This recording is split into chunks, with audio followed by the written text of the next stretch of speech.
और एक बात और कही है, अगर कोई बड़ी बीमारी है, कोई बात आपको शंकर भगवान से कहना है, तो रविवार के दिन जब सूर्य को अर्घ देंगे तो वही कलश रख देंगे अर्घ दिया हुआ, फिर उसको आपको धोना नहीं है। दूसरे दिन सोमवार का दिन पड़ेगा, फिर जल भर लो उसी कलश में, सूर्य नारायण को अर्घ देकर वही कलश से वापिस जल भरकर शंकर जी के मंदिर में ले जाकर जल को चढ़ाना प्रारंभ कर दीजिए।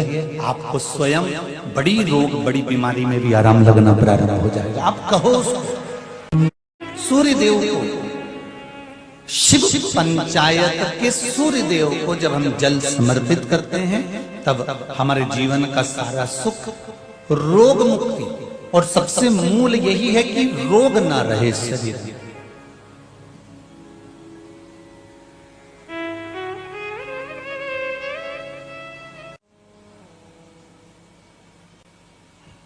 जैसे बेलपत्री की मध्य पत्ती पर, बेलपत्री की बीच की पत्ती पर लगाया हुआ चंदन और पत्ती के 3 पत्तियों का जहां पर मिलन हुआ है, उस जगह पर लगाया हुआ शहद शिव को जब चढ़ाया जाता है, तो वो भाग्य की बेकार रेखा को भी बदल देता है। वो साधारण नहीं है। कई माताओं की आदत होती है, जब शंकर भगवान को बेलपत्र चढ़ाती है तो उस बेलपत्र पर ओम लिख देती है, या चंदन लगा देती है, या बीच पत्ती पर थोड़ा सा कुछ भी लगाएगी, भले चावल का दाना लगाएगी, भले वो चंदन लगाएगी, भले वो अष्टगंध लगाएगी, गुलाल लगा देगी, अबीर लगा देगी, कुछ भी लगाकर उस जगह पर लगाकर फिर भगवान को चढ़ा। वो व्यक्ति जो भगवान शंकर को बेलपत्र जब समर्पित करता है और बीच की पत्ती पर चंदन लगाकर, मध्यस्थ जोड़ पर शहद लगाकर शिव को जब समर्पित करता है, तो उसका भाग्य कितना भी विपरीत चल रहा हो, उसकी किस्मत की रेखा कितनी भी विरोधी, कितनी भी विपरीत चल रही हो, वो अपने आप से लट जाती है, अपने आप से बच जाती है। उसको सुधारने के लिए कोई दूसरा नहीं आता। आप अपनी किस्मत को संवार सकते हो, आप अपनी किस्मत को संवारने में देरी नहीं कर सकते, आप स्वयं संवार सकते।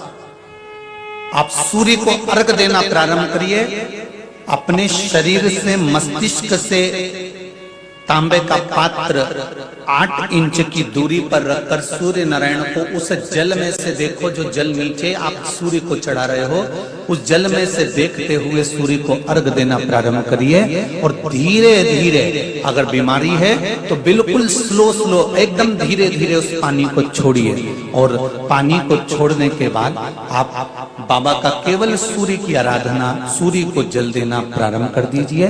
15 से 20 दिन कर कर देखो, धीरे धीरे शुगर और बीपी लेवल में आना प्रारंभ हो जाएगी। अर्घ तो दो, जल भी तुम्हारा, पानी भी तुम्हारा, सूर्य नारायण भगवान भी आपके, और ये शरीर भी आपका। आप अगर स्वस्थ रहोगे तो उसमें सियोर वाले महाराज का कुछ नहीं आना जाना है।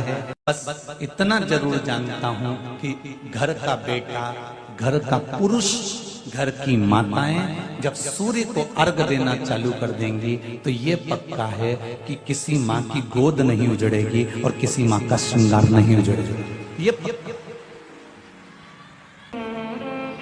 बीमारी है, तकलीफ है, बच्चा चिड़चिड़ा हो गया, माइंड काम नहीं कर रहा है, शरीर में रोग भरते चले जा रहा है, कटोरी में जल ले लो, पात्र में जल ले लो, और पंचाक्षर मंत्र नमः शिवाय, या षडाक्षर मंत्र ओम नमः शिवाय, या श्री शिवाय नमस्तुभ्यम, जितनी देर आप जप करें उतनी देर तक उस जल पर आपकी दृष्टि पड़ना चाहिए, उस जल पर आपकी दृष्टि पड़े। जितनी देर तक आप जप रहे हैं, श्री शिवाय नमस्तुभ्यम कह रहे हैं, उतनी देर तक जल पर आपकी दृष्टि पड़े, और फिर वही जल भगवान शंकर को समर्पित करें, और वो जल लाकर सुबह दोपहर शाम 3 बार उसका पान करें। 3 बार क्यों? त्रिलोकी का नाथ, त्रिकालदर्शी, कैलाशी, अविनाशी, त्रिपुंडधारी, त्रिबेलपत्रधारी, त्रिनेत्रधारी, त्रिशूलधारी, त्रिपुंडधारी, त्रिलोकी के नाथ के 3 दर्शन मूल हैं। प्रातः का दर्शन जो हमें हमारे जीवन की सतमार्ग बताता है, मंगल मार्ग की ओर लेकर जाता है। दोपहर का दर्शन हमारे जीवन में हमें उलझनों से बाहर निकाल देता है, और शाम का दर्शन हमें चैन की नींद सोना सिखा देता है और आनंद में रहना सिखा देता है। वो त्रिपुंडधारी को 3 दर्शन। वो कहते हैं ना कि गरीब तो इतना हूं, गरीब तो इतना हूं कि एक गधा भी नहीं खरीद सकता। गरीब तो इतना हूं कि एक गधा भी नहीं खरीद सकता, और अमीर तो इतना हूं कि रात को शंकर के भरोसे घोड़े बेच कर सोता हूं। शंकर के भरोसे घोड़े बेच कर सोता हूं। गरीब इतना है कि ये गधा भी न खरीद पावे, और अमीर इतना है कि जब सोता है चैन की नींद मेरे शंकर के भरोसे होकर घोड़े बेच कर सोता है। ऐसे घुर्राटे भर कर सोता है जैसे इतना बड़ा काम करके आया है, सारी जमीन जायदाद का सौदा कर कर आया, 4 फैक्ट्री का मालिक है, 8-10 दुकान चल रही है, और मालूम पड़े सवेरे उठता है फिर अपने काम में लग जाता है। बस समझ लो जिंदगी का सबसे सुखी व्यक्ति वही है जिसके कमरे में नींद की गोली नहीं है। कोई विषम समस्या यदि आपके सामने खड़ी होती है, विषम समस्या जिसका कोई निराकरण हो ही नहीं रहा, सब दूर हाथ जोड़ लिए, सबसे कह लिए, सबको प्रणाम कर लिया, सबसे बोल दिया, सबसे विनय कर ली, तो भी वो समस्या मिटी नहीं रही है, तो हमारा निवेदन है 5 बेलपत्र, 5 दुर्वा, दुर्वा जानते हो, दूब, दुर्वा, 5 दुर्वा, 5 बेलपत्र, 5 कनेर के पुष्प शिवजी को समर्पित कर कर उसी 1 लोटे जल से 5 बार शंकर भगवान को जल चढ़ाना प्रारंभ करिए।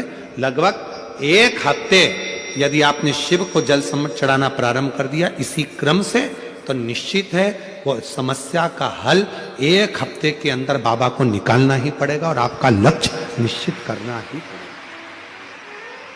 आपका लक्ष्य निश्चित करना पड़ेगा। कितनी बेलपत्र है? 5। कितनी दुर्वा है? 5। कितने कनेर के पुष्प हैं? 5। और जो 1 लोटा जल आप लेकर गए हो उसी को थोड़ा थोड़ा कर कर 5 बार समर्पित कर। 5 बार नाम स्मरण रखना। तुम रुकेश्वर महादेव का, फिर से बोलिए नाम, जम के बोलो जरा, तुम रुकेश्वर महादेव। तुम रुकेश्वर महादेव का एक नाम ऐसा नाम है, हम कई माताओं से कहते हैं जिनके गर्भस्थ कई पत्र हैं ऐसे आए हुए, बहुत सारे पत्र हैं जिसमें माताओं ने कहा हमारे शरीर में गांठ थी और वो बाबा की कृपा से गांठ गली। एक पत्र है, गर्भ में, गर्भ बच्चादानी में या शरीर के किसी भी भाग में अगर मान लो गांठ पड़ भी जाती है, और यदि आप कुंदकेश्वर महादेव का नाम लेकर या तुमरुकेश्वर महादेव का नाम लेकर या पिपलेश्वर महादेव का नाम लेकर जब आप बेलपत्र को नंदी के पास बैठकर खाना या जल पीना शिव जी का प्रारंभ करते हो, तो धीरे धीरे धीरे धीरे वो गांठ अपने आप गलना प्रारंभ हो जाती है, अपने आप गलती। प्रदानी मेरे शंभु भगवान कहते हैं, मेरे शंकर भगवान कहते हैं, ये शिव महापुराण की कथा कहती है, संसार का प्रत्येक मनुष्य चाहे स्त्री हो चाहे पुरुष हो, जब 1 लोटा जल शिवलिंग पर आकर समर्पित करते हैं तो उनमें एक अलग से ऊर्जा, अलग से शक्ति, अलग से बल शंकर कहते हैं मैं प्रदान कर देता हूं। उसमें बल अपने आप आ जाए, शक्ति अपने आप आ जाए। 14 वर्ष चलते चलते एक ऐसा वीरान जंगल आ गया जिस वीरान जंगल में पानी भी नहीं था, जहां पर पीने के लिए जल भी नहीं था। चलते चलते माता जानकी थक गई, और माता जानकी इतनी थकी कि माता जानकी जी ने कहा कि अब मुझे प्यास लग रही, मुझे पानी पीना। अपने माता पिता के वचन को पूर्ण करने के लिए भगवान श्री राम वन को चले और मां जानकी चलते चलते थक गई और थकने के बाद में माता जानकी कहती हैं कि अब मुझे प्यास लगी, बहुत पानी की प्यास। जानकी जी जब जल को पुकार रही है कि मुझे पानी पीना है, राम जी ने देखा कि आसपास में कोई सरोवर नहीं है, आसपास सरोवर नहीं, कोई जलाशय नहीं। तब राम जी ने जानकी जी को एक वृक्ष की छांव में बिठा दिया, तुम यहां बैठो, लक्ष्मण जी आप भाभी के साथ में रहिए, मैं जल देखता हूं। राम जी ने जल देखना प्रारंभ करा तो कहीं जल नजर नहीं आया। एक दो कोस निकल भी गए बाहर, एक दो कोस निकलने के बाद भी जल नहीं मिला, पानी नहीं मिला। ढूंढते ढूंढते राम जी महाराज और आगे निकले, तब एक मोर नजर आया और राम जी ने उस मोर से कहा कि पक्षियों में कोई दूसरा पक्षी मुझे दिख नहीं रहा, पर मोर तुम नजर आए हो, क्या तुम मेरी थोड़ी सी सहायता करोगे? क्या मुझे कोई जलाशय, कोई पानी का स्थान, कोई कुंड, कोई बावड़ी, कोई कूप, कोई सरोवर मुझे दिखाओगे? मेरी धर्म पत्नी जानकी जी को प्यास लगी है, आप मुझे जलाशय दिखाएंगे?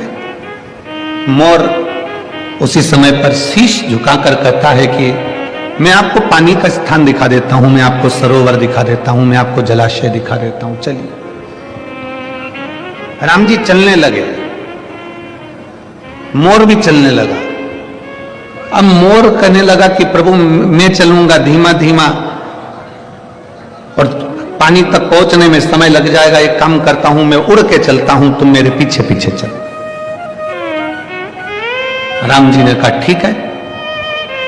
मोर उड़ा, थोड़ी दूर चलने पर मोर राम जी को दिखाई नहीं, कहां चले गए। राम जी फिर एक जगह पर बैठ गए, फिर मोर वापिस आया और मोर ने आकर कहा प्रभु आप मार्ग भटक रहे हो, आपको रास्ता नहीं मिल रहा, एक काम करता हूं मैं उड़ूंगा, अपना एक एक पंख जमीन पर गिराते गिराते जाऊंगा, मैं ना दिखूं तो पंख देखते देखते आप पीछे पीछे आ जाए।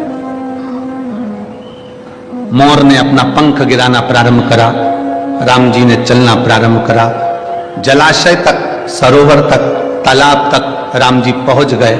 राम जी ने सरोवर पर पानी को भरा और जो देखा मोर को, तो मोर के पूरे पंख झड़ चुके थे। मोर एक मौसम होता है, उस मौसम में एक समय होता है, उस समय में मोर अपने पंख को झड़ाता है। अगर मोर हर किसी मौसम में अपने पंख को झड़ा देता है तो मोर को मरना पड़ता है।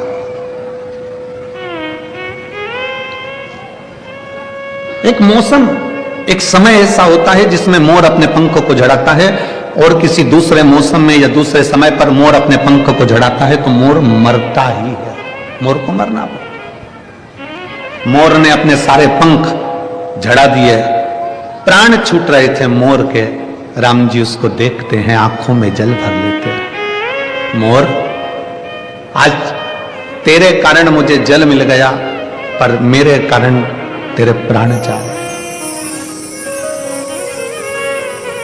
मोर तेरे को कुछ मांगना हो तो मांग ले। मोर कहता है प्रभु आपके चरणों की शरणागति देना।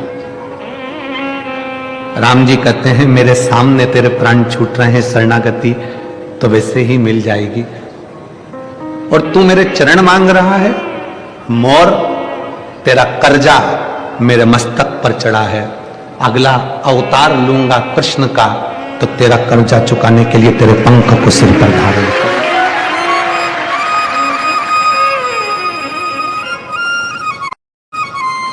तेरा कर्जा चुकाने के लिए तेरा पंख मैं अपने सिर पर धारण करूंगा, अपने सिर पर।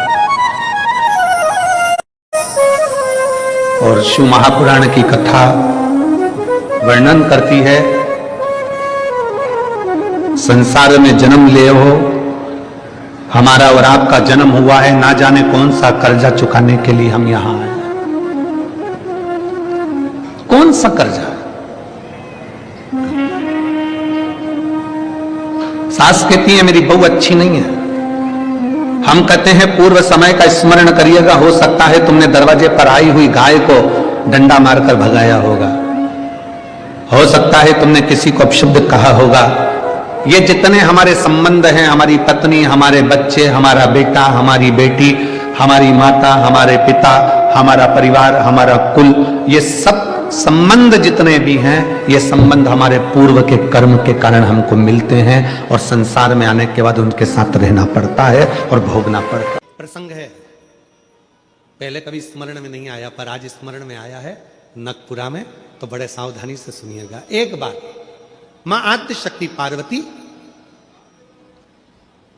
अपनी सखी गजमुखी के पास गई। क्या नाम था उनकी सहेली का? गजमुखी। जम के बोलो, गजमुखी। उनकी सखी गजमुखी के पास गई। ध्यान देना थोड़ा सा। एक शिवजी के गण नंदी और एक पार्वती जी की सहेली गजमुखी। कहते हैं शंकर भगवान के गण नंदी इतने सुंदर थे, इतने सुंदर थे कि उनको देखकर अप्सराएं भी उनकी ओर आसक्त हो जाती थी। इतने सुंदर, इतने सुंदर। बाबा देवादिदेव महादेव की आराधना में नंदी लग गए। शिवजी ने कहा वर मांगो, तुमको क्या चाहिए? तो कहा कि मेरा मुख बदल दो, मुझे ये मनुष्य का चेहरा नहीं चाहिए। क्यों? अगर ये चेहरा रहेगा तो लोग मेरी ओर आसक्त होंगे और मैं आपकी भक्ति नहीं छोड़ना चाहता, इसलिए मुझे ये चेहरा हटाकर आप नंदी का चेहरा लगा दीजिए और मुझे आपका शिष्य बना दीजिए। दूसरे नंबर पर है माता पार्वती जी की सहेली गजमुखी। इतनी सुंदर थी, इतनी सुंदर थी, इतनी सुंदर, जो आज के ज़माने में दिन भर इंस्टाग्राम पर और फेसबुक पर और ना जाना कौन कौन से वो सोशल मीडिया पे आप जितनी भी सुंदर सुंदर कहते हो ना, कितनी सुंदर, कितनी सुंदर, ये सब जितनी दुनिया की सुंदरता है पार्वती जी के साथ रहने वाली एक उनकी सखी गजमुखी के चरणों की धूल के बराबर, चरणों की धूल के बराबर। इतनी सुंदर थी गजमुखी। एक दिन गजमुखी आई पार्वती जी के पास। गौरा, गौरा, गौरा।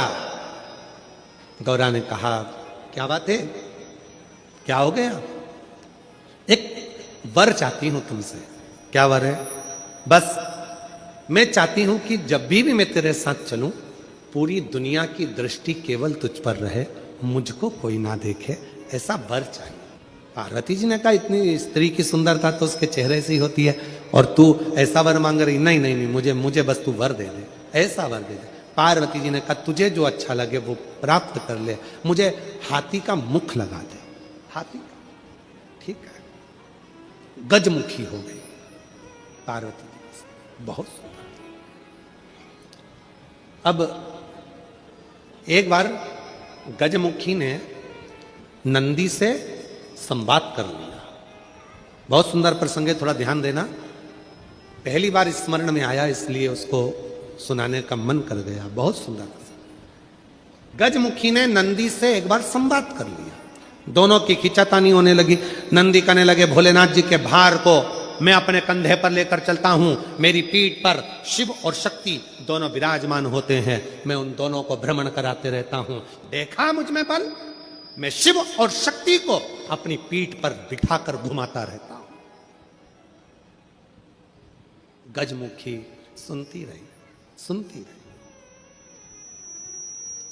गजमुखी ने कहा रे नंदी, ये तेरा भ्रम है कि तू शिव को उठाकर लेकर जा रहा। यह तेरा भ्रम है कि शंकर भगवान तेरी पीठ पर बैठकर जा रहे हैं।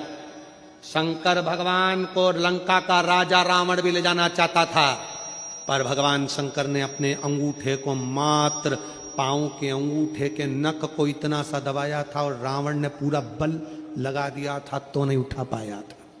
जरा सोच नंदी, वो तो शंकर भगवान की कृपा है तुझ पर, इसलिए शिव जब तुझ पर बैठते हैं हल्के हो जाते हैं, इसलिए तेरे साथ चले जाते हैं। पर नंदी मानने को तैयार नहीं। जब नंदी नहीं माना तब गजमुखी ने कहा कि नंदी मेरी बात मान ले।